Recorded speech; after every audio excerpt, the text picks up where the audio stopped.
Sometimes we come across a situation wherein we need to ponder and think over on a problem. Either we solve the problem ourselves or rope in a specialist for that purpose. This happened in June this year when we had a severe cyclonic storm in Panjim, Goa, India, and due to which my solar heater panels flew on other one, rupturing the joints, and it was overlapping on each other. I called in the solar people who supply the panels, etc. They were of the opinion that these panels are of no use and they cannot be used. There is no way to join them. Then I didn't leave it there. I called one more known specialist. He had a different opinion. He said these panels are really good, have survived for 20 years and they will survive for next 20 years. They are made of a copper piping and don't throw them out. He will try to help me by brazing the copper pipe between two, and both the panels will be joined together.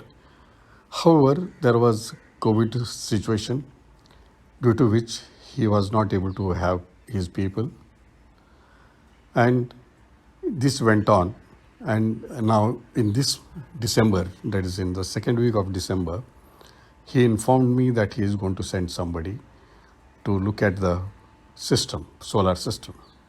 They came and they told me that, yeah, the present panels are no use and they will replace with a new one again at the cost of 25,000 rupees.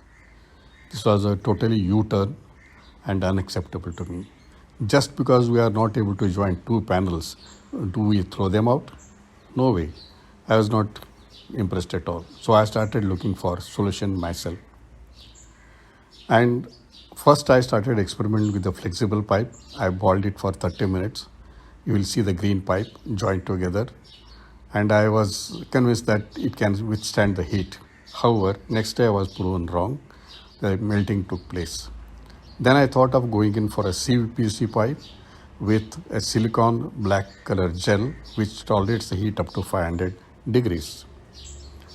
Then I cleaned from inside, applied the silicone inside, then applied the silicone on the CPVC pipe and inserted into the both the joints, and is perfectly working fine.